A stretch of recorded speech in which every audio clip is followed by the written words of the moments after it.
el nuevo edificio. Yo recordaba un edificio espantoso hace unos años, la verdad que felicito a quien corresponda, que está mucho más bonito que esa cosa metalizada, por así decirlo, espantosa. Así que eso pone contento.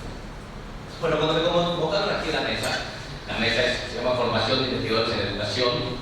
Un poco Miriam me sugería como tema los debates educacionales del siglo XX. Y lo que yo hice fue, bueno, por un lado, siempre es bueno una convocatoria así, que obliga a uno a tener que pensar cosas nuevas, ¿no? Realmente no es lo que uno viene investigando. Y está bueno que cada tanto recuperar esta función de hablar de lo que uno no sabe tanto. Volver a recuperar la idea de, en el debate contra la estrategia, solo hablo de lo que yo sé, bueno, que nos traigan a obligar a debatir, a obligar a pensar de nuevo, a revisar nuevas cosas y por ende decir cosas mucho menos difíciles de sostener, más para el debate que para la celebración. Voy a plantear son como ideas que fui pensando en el tema y tiene que ver con, en este momento, digo, lo nombraba un poco Luis Rector, nos toca, el presente se nos impone, ¿no? Yo vengo de la historia de la educación, de una historia de la educación, digamos, que planteamos como rápidamente, una historia que sujeto de trabajo no es el pasado sino el tiempo, lo que planteamos es pensar en los temas en el tiempo, ¿no? Dejemos el pasado, la misma que ¿no? Para anticuarios y melancólicos, ¿no? Una idea de una historia de la educación que se propone en un diálogo con la teoría y con la política, ¿no? En un lugar generalmente venimos de la historia, entonces en el tiempo pasado, entramos claramente por ahí, pero queremos pensar la historia, la teoría y la política, que es una forma más de volver a pensar el vínculo entre pasado, presente y futuro. Un poco reduccionistamente, la historia tiene con el pasado, la teoría con el presente y la política con el futuro, pero es pensar ciertos temas en la lógica del tiempo. Y te decía, bueno, vamos, y hay momentos más de desplazamiento y más de condensación, diríamos, cierto caso, ¿no? Y nos tocan estos días mucha condensación. Estamos todos los días, hace 3 días que estamos todos colgados del WhatsApp, viendo quién nombra, quién no nombra, quién sube, quién no sube. Después de mucho tiempo de espera, llegó el momento en el cual todo condensa. Y me parece importante recuperar esto. Implica hablar hoy, en este momento, en estos 15 días, donde los hechos se han sedimentado fuertemente, ¿no? Después de veremos, que yo, no todos los días estamos ahí. Y nombrar, en mi caso específico, un hecho muy doloroso y un hecho muy auspicioso. Doloroso que hace pocos días sabrán, falleció Rubén Cucha, uno de mis maestros, uno de los grandes fundadores del espacio de historia de educación, muy querido, digamos que estamos muy doloridos por eso y me parece importante recuperarlo. Rubén anduvo por acá y todos lo reconocemos. Y el otro, un texto muy auspicioso de Adriana Cuidos, otra maestra del área, nombrada como rápidamente llamada viceministra de Educación de la Nación, secretaria de Educación, ¿no? Digamos, dos gentes de historia de la educación. Hay una cierta tradición en Marcelo Caluso, ha trabajado esto, de gente que viene de la historia de la educación en Argentina y ha ocupado cargos políticos, Cuidos, digamos, no fue el caso de Cucha, pero pienso que se llama Lasky, de distintas posiciones, con Carlos Tedesco, su gran primera obra, también que anduvo por esta casa, ¿no? Importantemente, que su gran primera obra de educación y sociedad, ¿no? Mariano Narodowski, Silvina Vil, digamos, gente que viene de Mina Sadwell, viene de la historia de la educación, pero que es una historia de la educación que después se proyectó. Y dije, bueno, vamos a empezar desde ahí. ¿Cuál es la cuestión? ¿No? Y vamos a una clase de literatura y pensaba más a Borges, el famoso texto de Pierre Menard, que hemos citado y percitado. Pero ¿qué implica? ¿No? Yo leía, escuchaba el video, cuando empecé a buscar información, esta cosa pomposa de el doctorado más viejo, lo más antiguo, ¿no? De ciencias de la educación. Yo diría el comentario de todo historiador avanzado, nunca digan la primera vez porque siempre hay un doctor anterior, ¿no? Siempre que decir una de las primeras veces, pero siempre aparece alguien en otro. Pero seguramente esta vez sí sea el primero. Pero el juego que pensaba en clave de Pierre Menard, escribir en 2020, doctorado en ciencias de educación de la UNLP, ¿qué tiene en común? ¿Qué tiene distinto con haber escrito en 1920? La enunciación es la misma, ¿me entienden? Doctorado de ciencias de educación de la UNLP. Pero este mismo enunciado, dicho en 1920, no es lo mismo que dicho en el 2020. Y me parece importante trabajar en estas cuestiones, ver qué fue lo que ha cambiado, ¿no?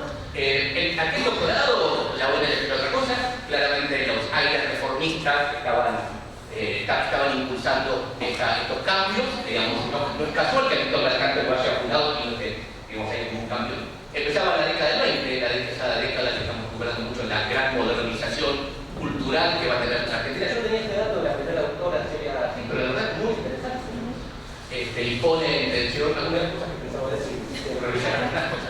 Ya tengo una cosa de género, pero tengo que revisarla toda. No lo voy a decir ahora, entonces, pero digo,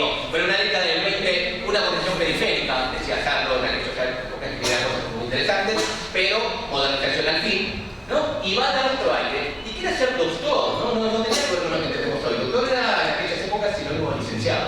Tenía que ver contra las universidades profesionalizantes que formaban profesionales, y en el caso nuestro sería formaban profesores. El doctor, en el sentido latín de doctor, como el que más sabe. Era el saber, en algún lado el saber por el saber mismo. Sería sinónimo de lo que hoy llamaríamos licenciado. No sé cuándo cambió el nombre, pero en ese momento ser doctor tenía que ver con era un título más que vinculaba a la tenencia del saber. No tenía que saber de punta, ser el que más sabía. ¿Sí? Ciencias de la educación, bueno, ya se antecede, ustedes obviamente el alcance de Soma de Francia, en la mirada positivista, ¿no? Tenemos un positivista central que va a formar a La Plata y que sigue viviendo, ¿no? A mí siempre me parece muy interesante esta mirada me enamoré de La Plata, pero soy platense, siempre quiero recordar su vínculo complicado con el positivismo. No es que el PP no diga algo del positivismo, que qué sé yo, que los museos, tienen unas cuestiones ahí que deberían analizar un poquito porque siempre precisan decir algo de este origen. Pero esta ciencia de la educación entendía que después va a venir todo el agriculturista, ¿no? Cuando ciencia de la educación estaba hablando de esta idea de la producción del conocimiento, de la investigación, no de la repetición, ¿no? Y la UNLP, que era esta universidad reformista, hoy hizo otra cosa en el 2009. Yo miraba las áreas, creo que se pone el ejercicio, comparar las áreas que ustedes ponían recién con las áreas que hubo en el origen, ¿no? Uno miraba con un amplio abanico pedagógico, estaba género, estaba historia, estaba nueva tecnología, bueno, un buen trabajo de comparación. ¿Y cuáles son algunos de los temas que muestra acá? Hay un tema que está en el origen y que en alcance preocupa mucho y que sigue estando, que es pensar el debate entre ciencias de la educación y pedagogía, cuáles fueron los grandes debates del siglo XX, y probablemente hoy en el siglo XXI volvemos a recuperar la categoría pedagogía, pero el debate entre ciencias de la educación y pedagogía fue muy fuerte.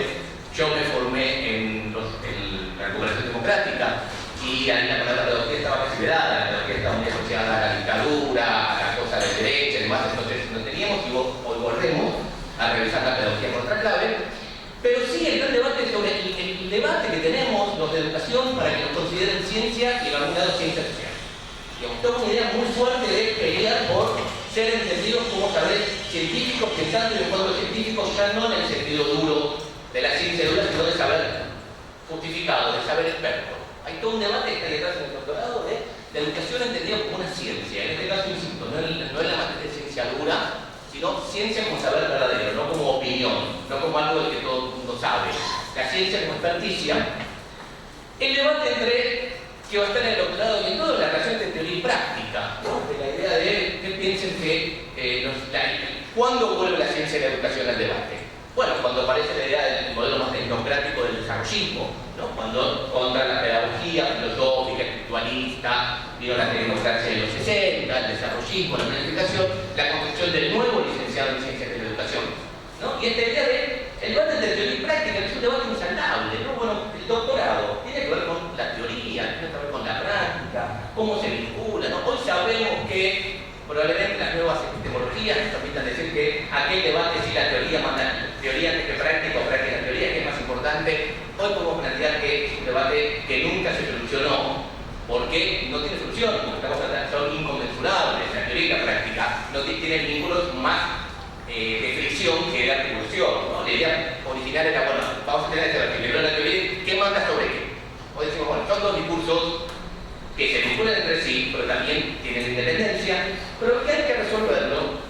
Y el último tema que me parece importante para pensar en estas ideas es, y lo traigo también de mi campo de implementaciones, ¿cuál debe ser el interlocutor privilegiado de los egresados del doctorado en ciencias de la educación? Formamos doctores en ciencias de la educación para que hablen con quién. ¿Cuál debe ser el? Vamos a intentar hablar con todos, será muy enumerado que planteo, ¿sí? Pero políticamente, en este contexto, queremos que en algún lado los egresados del doctorado dialoguen con, ¿no? La vieja cuestión, daban un sujeto que se me ocurre es el sistema educativo, ¿no? Y hay que privilegiar la formación de doctores de educación para que dialoguen con el sistema educativo. No casualmente todos los grandes egresados que nombran, Montoya y Traíson, vienen del sistema educativo, la mayoría son normalistas que continúan estudios. Hay una cosa de, bueno, esto sirve de alguien si realmente puede trabajar con los maestros, si puede trabajar con el sistema educativo completo, con los que habitan el sistema educativo. A veces por lo complicado, uno puede ver cómo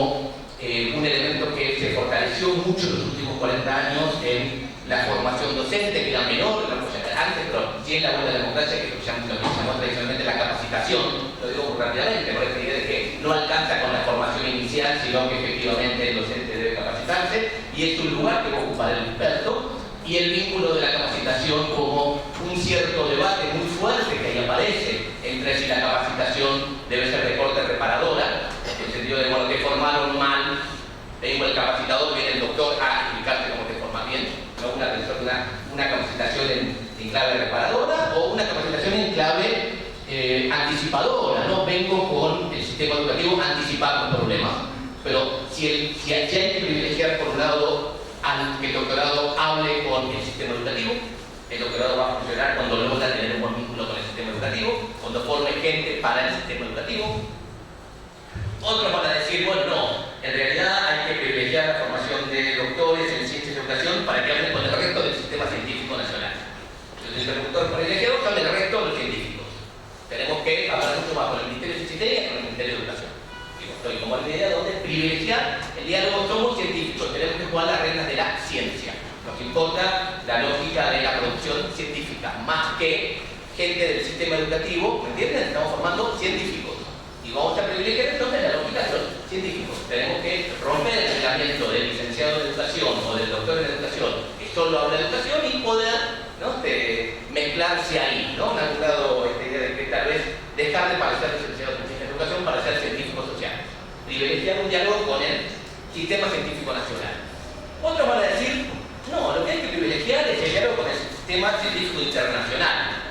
Hay que jugar mucho más las cartas de la transnacionalización del conocimiento, ¿no? El viaje, la publicación extranjera, la red, no tanto, también es vincular el vínculo con los científicos, pero no tanto con el resto de los científicos nacionales, sino con los que estudian, lo mismo que estudiamos nosotros, pero a nivel internacional. Y el cuarto, y acá aparece un poco más, y acá estaría un poco una línea que propone ya en los 80 otra de las grandes madres de prevención que se lleva adelante, que es la vinculación con la toma de decisiones. Hay que formar doctores para que trabajen en la toma de decisiones. Si al principio hablaba del sistema educativo, sería con el sistema educativo a nivel de lo que lo habitan. En la toma de decisiones estoy pensando formar doctores en ciencias de educación para trabajar en la toma de decisiones. Si ustedes miran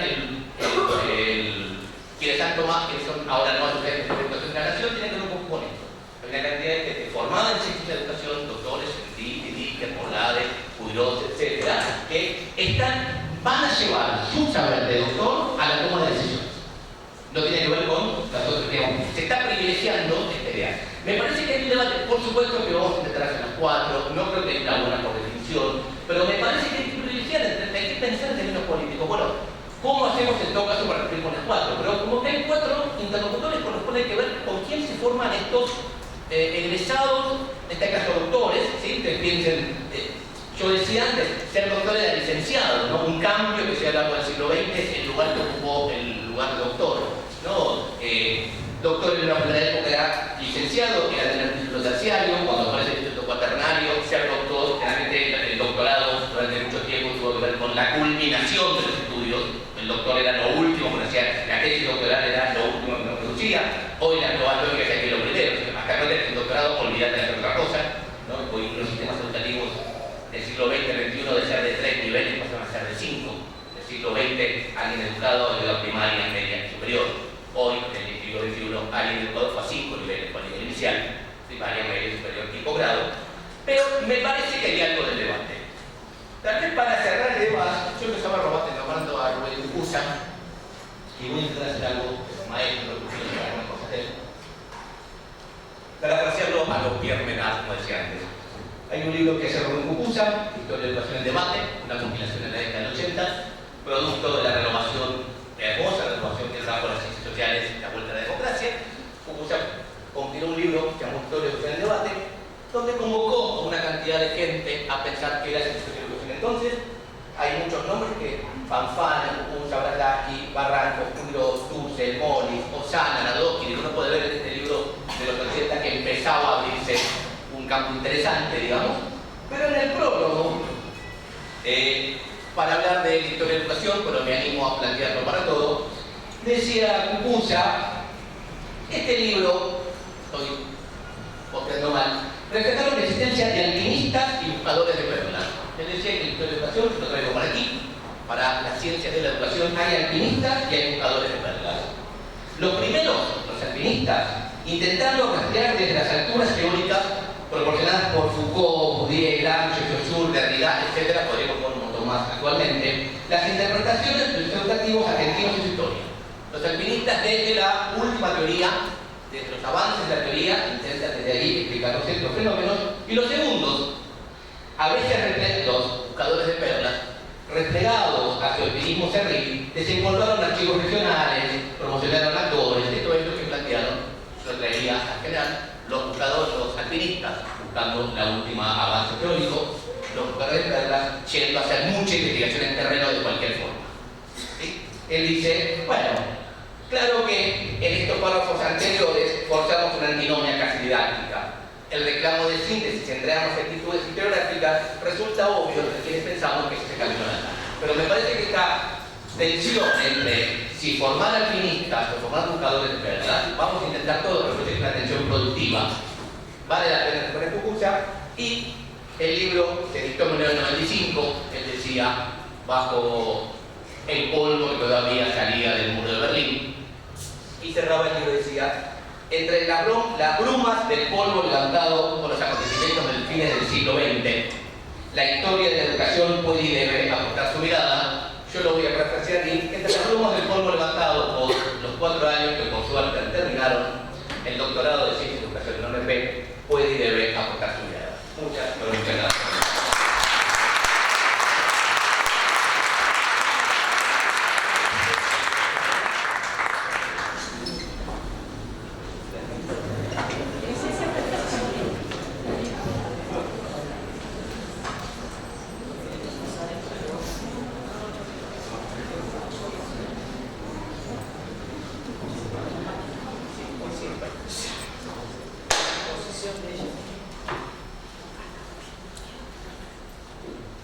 Con paciencia.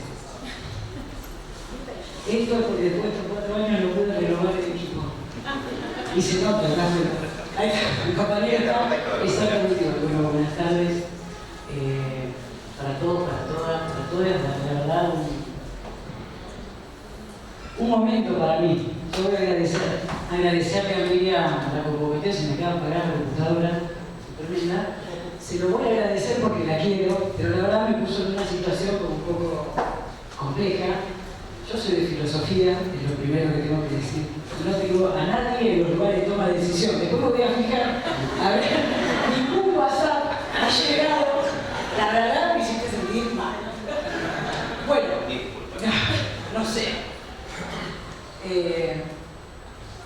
Y la verdad, tampoco soy investigadora de educación, yo me dedico, la verdad, a ser sindicalista, soy sindicalista, y mi área de trabajo, de reflexión teórica, es la enseñanza de la filosofía, y soy uno de las doctorandas de este doctorado que cumple 100 años, ya vieja por vieja y vieja de los años que tengo en ese concierto de cosas. Yo fui convocada, le decía hoy a Miriam, que espero poder estar, la verdad, es un gusto para mí, son dos compañeros referentes en el espacio de la educación y de la enseñanza, ¿no? Para mí son los espacios de trabajo, los espacios que más respeto. Entonces me puse a pensar un poco, yo traté, de la propuesta que nos hizo Miriam, esto de hacer un enfoque histórico, me dijo a mí, desde la formación en filosofía, el periodo que te parezca. Entonces yo lo que intenté también fue poner un poco en la clave del presente, no solo del pasado, ¿no? Sino de recuperar alguna parte de esa historia y ver en qué sentido, de qué manera me parecía a mí que podía servir para el presente que efectivamente atravesamos. Entonces, en lo que me puse a buscar, y voy a retomar, no la parte del doctorado que le voy a tocar, pero voy a retomar la parte en que la formación docente de filosofía y ciencias de la educación estuvo junta, que fue entre 1920 y cuando se crea la Facultad de Humanidades y Ciencias de la Educación como resultado del proceso reformista en la Universidad de La Plata, un proceso que así como en Córdoba tuvo banderas anticlericales, acá tuvo banderas antipositivistas. Que la facultad, la que era en 1914, Facultad de Ciencias de la Educación, terminara llamándose, como se llama ahora, la Facultad de Humanidades y Ciencias de la Educación, la verdad tenía que ver con una clara muestra que estaba dando Levene en ese momento, era su decano, de ¿no? Positivismo atrás. ¿No? Ahí había todo una cosa bien interesante. Ese es el momento paradójico, voy a decir, en que se juntan el profesorado de Filosofía y Ciencias de la Educación y se separan sus doctorados. Eso pasó. Habría que ver bien cómo es que aconteció. Menos mal, ya compañeros acá.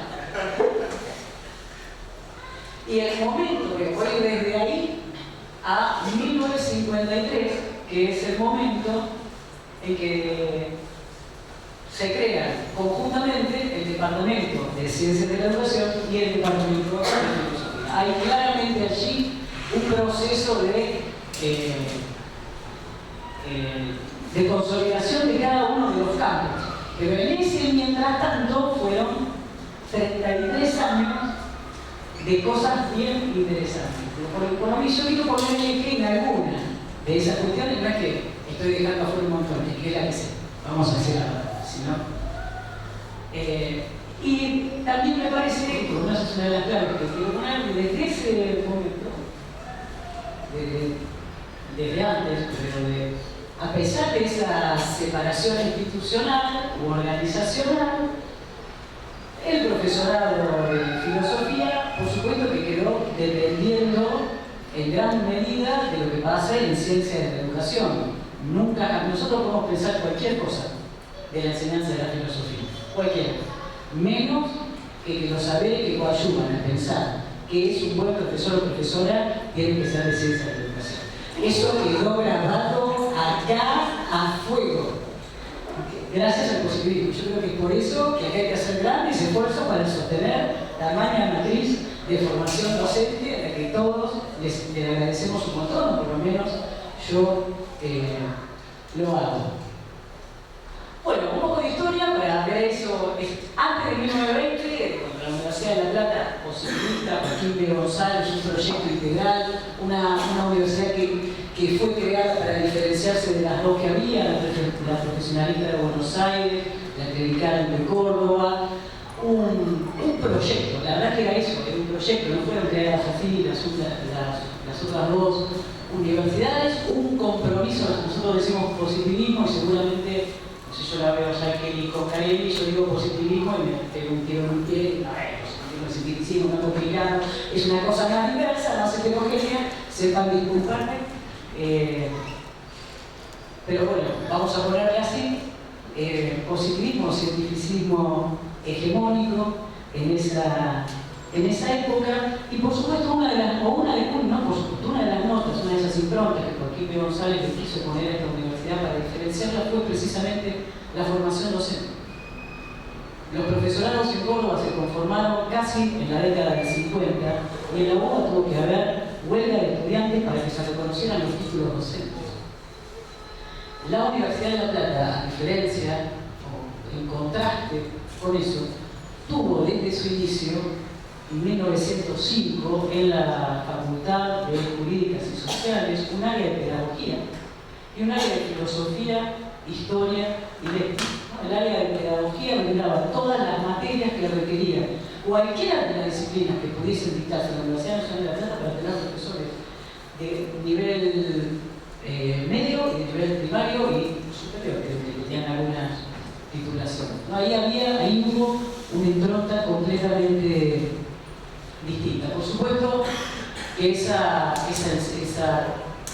concepción, esta idea que se traslada en 1914 cuando se crea la Facultad de Ciencias de la Educación, con Víctor Mercante a la cabeza, con una idea, esto de asentar en bases científicas la formación de la enseñanza y por supuesto que pensar, como pensaban todos los positivistas, que la enseñanza de una disciplina era como de alguna manera la coronación de esa disciplina, ese ponderar la enseñanza tiene que ver, paradójicamente a veces, porque no le ponemos nunca el acento ahí al positivismo, con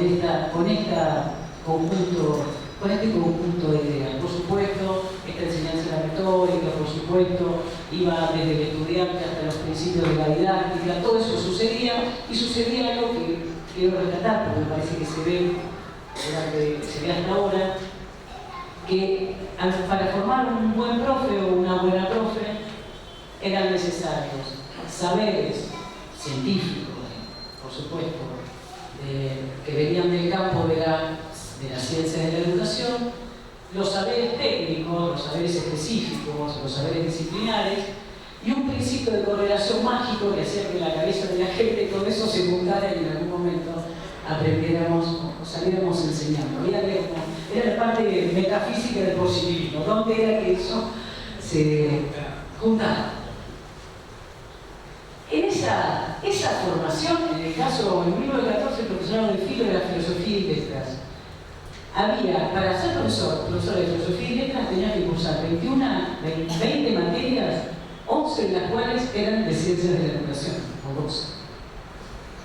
La formación docente respecto a la formación disciplinar era absolutamente prioritaria. En 1920, y después de esto, de la reforma de Ortega y Gasset en Argentina, de nuevos filósofos, de nuevos aires y de corrientes espiritualistas que pugnaban por entrar, y de una situación social compleja, ¿no? Porque uno corta, pero en la universidad está inserta en el medio que está, y si bien los procesos políticos no revierten directamente, no quiere decir por eso que no tenga ninguna incidencia en lo que va teniendo lugar en la universidad. Entonces se refunda esta ahora llamada Facultad de Humanidades y Ciencias de la Educación,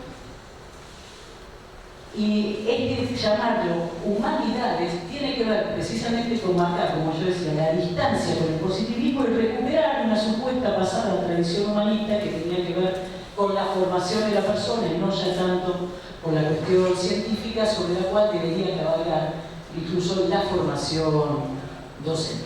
En ese momento se crea el profesorado de Filosofía y Ciencias de la Educación. Ese plan tenía, yo lo tengo, por supuesto, es precioso para mirar, está dentro de nuestra biblioteca, tenía 21 materias, 9 de ellas de las que nosotros veríamos hoy porque estamos mejor, tienen razón, pedagógicas. Si no, hubiéramos dicho cualquier otra cosa. Pero también aparecen otras cuestiones, aparecen seminarios, aparecen talleres de lectura, aparecen otras formas de enseñanza que dan cuenta de otra manera de ir consiguiendo las disciplinas, porque estábamos pensando en que había que empezar a conocer y hacerse de la filosofía y de las ciencias de la educación como saber de otra manera, no solo ya para enseñar. ¿No? Entonces, cuando nosotros miramos la historia de cómo llegamos a tener investigadores, está bien que tuvimos planes por el Banco Mundial, pero había en el desarrollo de nuestras disciplinas y como parte de la consolidación de nuestros propios campos profesionales, había habido estos cambios, que son organizacionales, pero que la verdad cambian la forma de producir el conocimiento. Este plan cambió mucho pedagógicamente, y si bien, cambiaron hasta nombres de materias, por supuesto. Lo que es interesante mirar es que si bien cambiaron algunos nombres de las materias, muchos profes siguieron siendo exactamente los mismos, y eso también es algo para analizar, porque cuando las instituciones no cambian de un día para otro, el positivismo se fue y nunca más volvió. Es un poco más complejo que eso. Por eso ese plan tiene materias, tiene fundamento biológico, o puede tener fundamento biológico en la educación y puede tener higiene, ¿no? Pero ahí hay cosas, hay como una coexistencia de paradigmas que en algún momento, por supuesto, se alimentan. La matriz de la formación sigue siendo exactamente la misma, ¿no? Las materias pedagógicas y las materias disciplinares. Y por supuesto, como lo dije, lo vuelvo a marcar, pero porque me parece interesante, las materias pedagógicas siguen siendo Siguiente cambio de plan hasta el 53 es el del 42, que ya es un momento político distinto. Ya había habido varias interrupciones del Estado de Derecho en Argentina. Hay cambios importantes en filosofía, aparecen materias filosóficas. Hoy cualquiera que estudia filosofía y piensa que en una currícula de filosofía no hay metafísica, se retira. Yo no estoy estudiando, bueno, no bien. Se separan ética y metafísica, aparece la materia nociología, aparecen 10 materias que poco tenían que ver con la filosofía, pero van englosando un currículum de un espacio que sigue siendo de filosofía y ciencia de la educación, pero en el cual filosofía empieza a ser como materia disciplinar más grande que ciencias de la educación, que termina siendo reducida a las materias pedagógicas. Eso pasa en el 42, corto, porque se me van a matar, y en el 53 nos separamos. Se crean los dos departamentos, y a partir de ese momento, cuando un momento en filosofía se habla de la normalización de la disciplina como tal en la década del 40, ¿no? Romero, que es uno de los que habla de una estabilización, un reconocimiento de, diríamos bien, como del campo, pero como del campo con un buen movimiento del campo, ¿no? Aparecen materias que también para nosotros hoy son parte de la filosofía, aparecen las historias de la filosofía, la carrera adquiere 5 años de duración, no 20 materias como en 1914, tiende a tener más de 32, pero las materias pedagógicas son 3.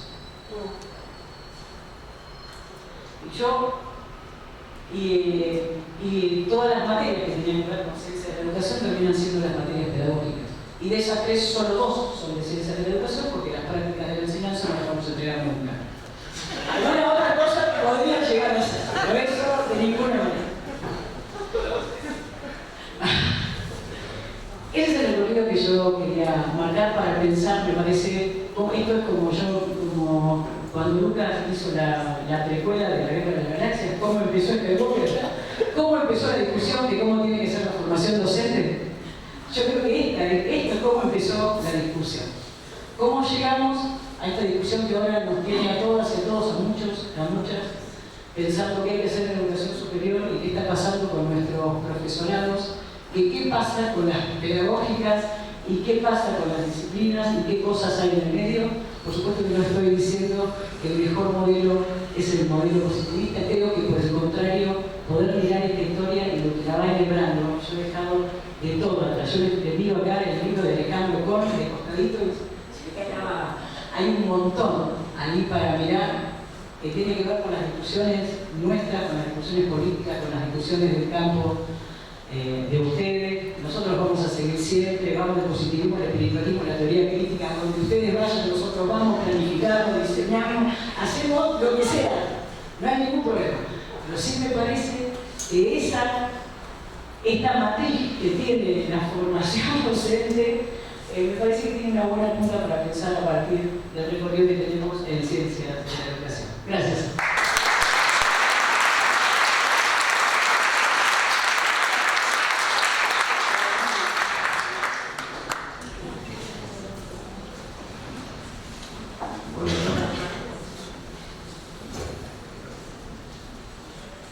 Bueno, antes que nada también quiero agradecerle a Miriam la invitación a este panel. La verdad que cuando me mandó el correo, la verdad el número redondo de 100 años causa mucha impresión, porque de cierta manera no es solamente el doctorado de La Plata.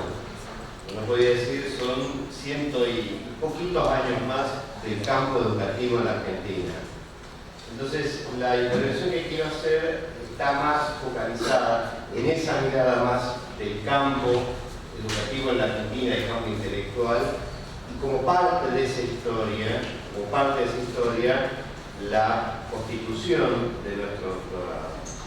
La idea que quiero compartir con ustedes quizás va oblicuamente con las otras intervenciones, En primer lugar, porque quiero enmarcar esta intervención en una perspectiva más de tipo internacional, transnacional y comparada de los estudios de la educación. Básicamente, plantearles que esta historia que estamos festejando es parte de un movimiento mucho más global. Por ende, muchas de las cuestiones que aparecen como temas de discusión, comillas, local, no son locales, son transnacionales. Una segunda cuestión, digo, para marcar la cancha, la segunda cuestión es que pensar o reflexionar sobre la historia del campo educativo precisa, bueno, cierto andamiaje conceptual. Aquí estamos hablando cuando decimos campo educativo. ¿Estamos solamente hablando de las carreras de educación? ¿Estamos solamente hablando de los doctorados? ¿O estamos hablando de un campo disciplinar? Entonces, en ese sentido vamos a hacer una primera precisión conceptual que me parece que es importante tenerlo en cuenta para ver este juego entre lo local y lo nacional y transnacional. Podemos decir de que hay consenso, esto no es solamente para educación, para cualquier disciplina, que un campo disciplinar se define por 5 rasgos. El primero, que hace a que haya una estructura, una base institucional. Para que haya disciplina, sociología, filosofía, educación, física, etc., es necesario que haya instituciones, departamentos, carreras, cátedras, etc. Una estructura institucional y que a su vez, este primer rasgo, está asociado a un nivel de profesionalización de esas prácticas. La idea de que, burdianamente, digamos que hay algunos actores, sujetos que están legítimamente investidos de la autoridad para producir e impartir ese conocimiento.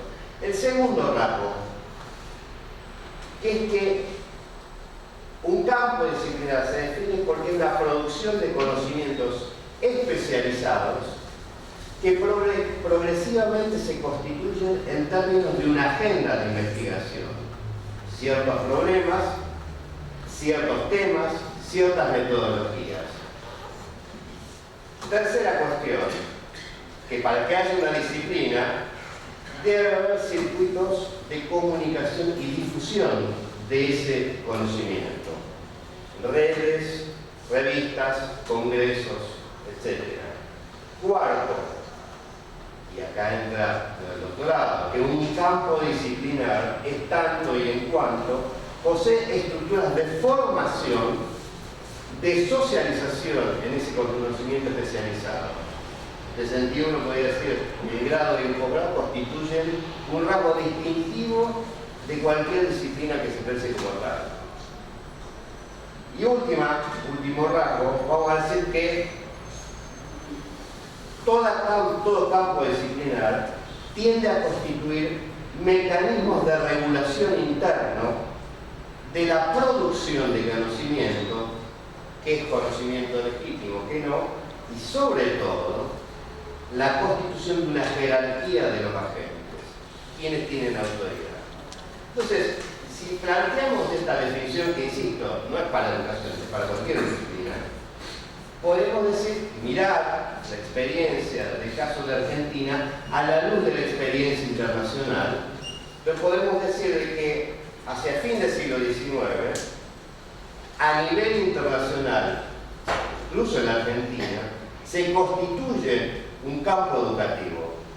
Y que ese campo educativo, y esto es lo más interesante, me parece que incorpora la historiografía europea y norteamericana, la historiografía de la educación, es mirar estos procesos como un proceso de internacionalización del campo educativo. Entonces acá viene la primera pregunta, que también es válida para nosotros, bueno, ¿por qué razón se constituyen en el centro y la periferia estos campos orientados a la difusión y producción de conocimiento y de educación?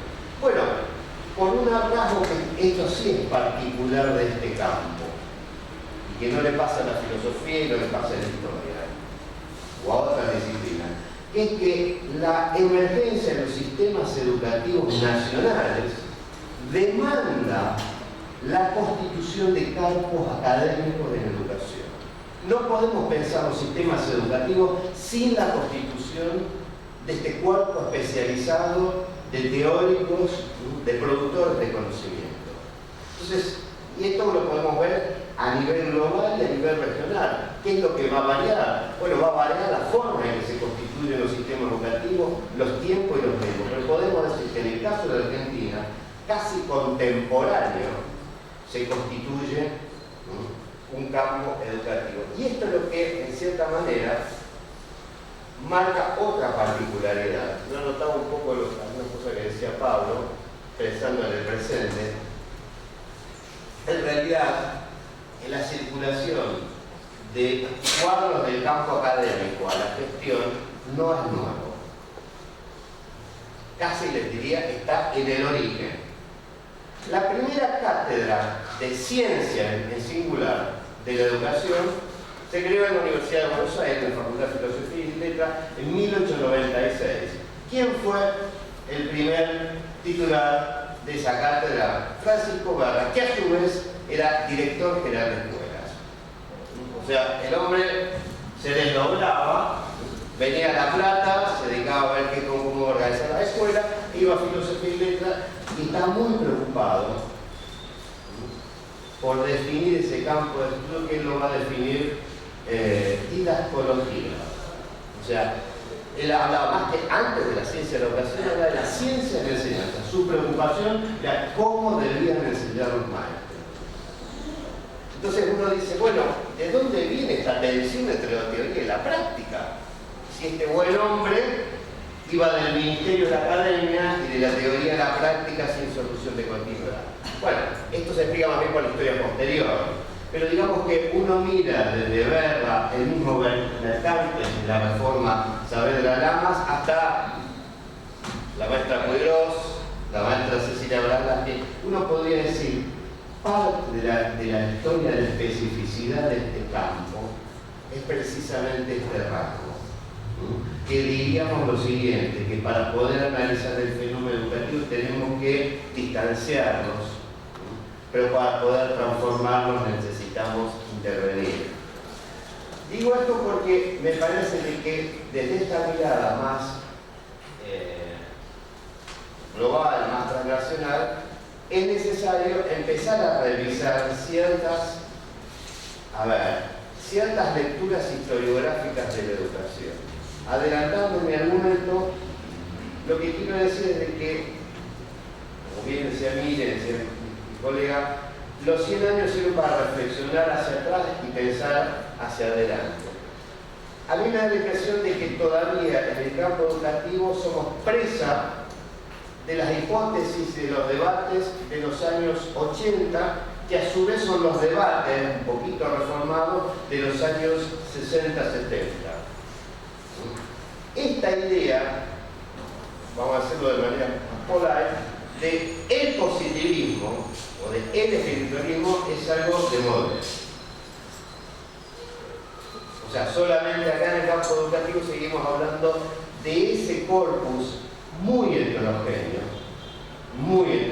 Si ustedes, esto es parte de los problemas que tiene el campo de la historiografía de la educación, que dialoga poco con el campo de la historiografía académica, en el cual intelectuales de nuestra casa, como Cartelan, hablaban de cultura científica más que de positivismo, porque no se podía poner en la misma bolsa autores con criterios y perspectivas diferentes, con niveles de intervención y reflexión totalmente diferentes, con referencias internacionales totalmente diferentes. Entonces, nosotros todavía seguimos hablando de el positivismo. La pregunta es, ¿por qué razón? ¿Por qué razón, en cierta manera, y yo me lo preguntaba hace un tiempo, ¿por qué razón todavía seguimos en estas claves de lectura que en cierta manera, y lo tomé acá, Pablo decía, un vínculo complicado, hablando de la plata con el positivismo? Yo, al contrario, yo creo que el vínculo complicado es del campo educativo con el positivismo. Es más, diría, el progresismo educativo es un vínculo complicado con el positivismo, suponiendo que lo hubiera, ¿no? ¿Por qué? Porque en cierta manera esa matriz es la que constituye, en cierta manera, la definición del campo. Y el problema, en cierta manera, que tiene, comillas, los sectores progresistas, es de que eso fue obra no de los sectores, comillas, populares o que estaban, sino de las clases dominantes. Revisando de dónde viene esa lectura, digamos, negativa sobre el positivismo, repetido por la actual viceministra Adriana, y repetido también por nosotros mismos en las cátedras muchas veces, es del amigo Alejandro Ercole, también profesor de acá. Alejandro Ercole es el que constituye esta visión negativa, digamos, en su debate. Les leo, olvídense que el libro está escrito en 1936, olvídense. Dice: si el positivismo fue expresión de las actividades económicas de su época, a su vez contribuye a intensificarlas. El liberalismo en los tiempos modernos había destruido una por una las trabas opuestas a la acción individual, primero las físicas, luego las morales, siendo reemplazadas por nuevas instituciones tutelares que hubieran estimado coercitivas.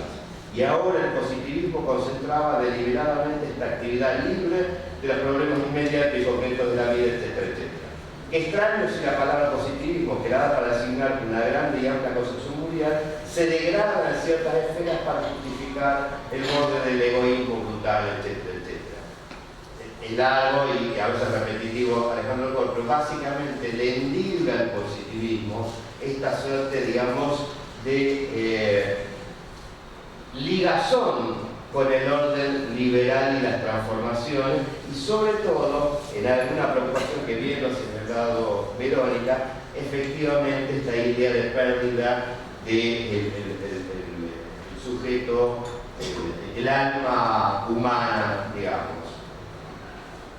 ¿Por qué no traigo acá a Alejandro Ercole?